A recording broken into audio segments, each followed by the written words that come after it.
Other people have names, like I say, they're different. Everyone's experience isn't like black people's, and if we identify with national titles, it just creates division. The diaspora wars, we all know it's a thing. It's only very recently that is somewhat calming down. The attitudes are there, but it's not as what it was when in the 90s. That's speaking for black as a cultural identifier as opposed to a national or a nation. Because we have a problem. So when people argue that why I don't want to be known as black, I want you to name my nation, I'm saying that directly leads to separation with us as a people. And if anyone want to argue, I will point out the diaspora wars, which is something we all know exists. It's a thing. We've always had this thing, Ghanaian versus Nigerian, Caribbean versus African, Black American versus everyone. I think in a sense of that the racial pride or the cultural pride and cultural competition, as much as I think it's a conditioning in itself, also I don't think it's altogether or all the way negative. I think it is. I think it's completely negative, pointless, gets us nowhere, gets us stuck. To have pride in your own specific lineage. That's not to say that your surname, not to take pride in your surname, because your surname gives you a specific tribal background. I think that makes you separate from every other Ugandan, your tribal name. So wouldn't that be the same argument? False equivalency. No, it's a completely different argument, and it's not the same thing at all. I am talking about the diaspora wars. You're saying for me to unify with all Ugandans as opposed to just my tribe, I have to not have pride.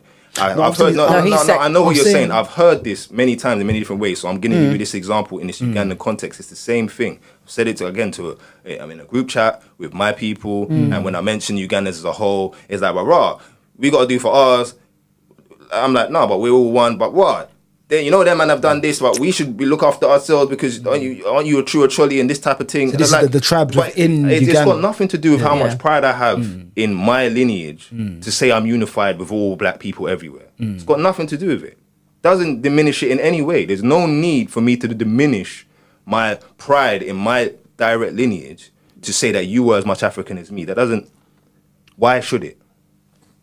Now I'm making a point that if black is a worthy signifier, the closer we break it down, it's important to go into subgroups. It's important to understand your specific lineage. So just in terms of teaching purposes, just in terms of when you're meeting someone, if I say black, I might start with black, then I say my national heritage, then my cultural heritage, then I might go back to my family lineage, and I think all of those differentiate me at different levels. And I think what I'm trying to say to you is that I don't necessarily think it's an altogether negative thing to celebrate our differences at points, because I don't think necessarily celebrating differences has to mean that we're separate.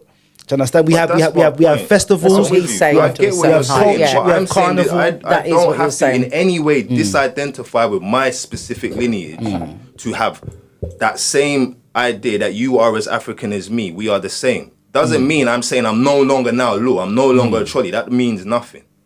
That they're not the same thing. They are not mutually exclusive. I don't have to put down one to rise up the other. That doesn't exist. That doesn't have to exist. But there is a mentality out there that it does exist. Yeah, division. People think that is because of the divisive mental state we already have. So that's what we lean on. As soon as someone says something like that, but no, I am my thing. Yeah. I can't say that we're everything if I'm saying I'm my thing. Why? But is what I'm saying. Why? You don't have to do that. And that's the point. I think you can be black.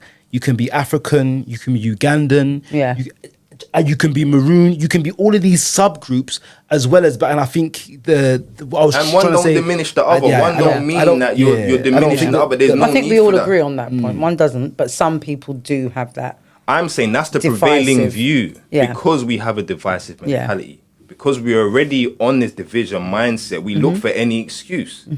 So even if someone says something quite simple that we need to unify, we need to come under one. No, but I'm my thing. I'm not going to forget that. I can't put that. I didn't ask you to put that down. That's got nothing to do with what I'm saying. Do you get what I'm trying to say? That's just an idea we need to. It's cognitive dissonance. This is how it works.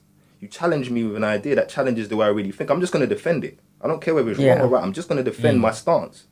And their stance is I'm my thing. I'm not everything yours. And this is why this conversation's very good, because it, breaks down some of the things that might hold us back from actually looking at what the reality is and what the truth is. So, because there's no reason to put that down. I don't carry on with your presentation.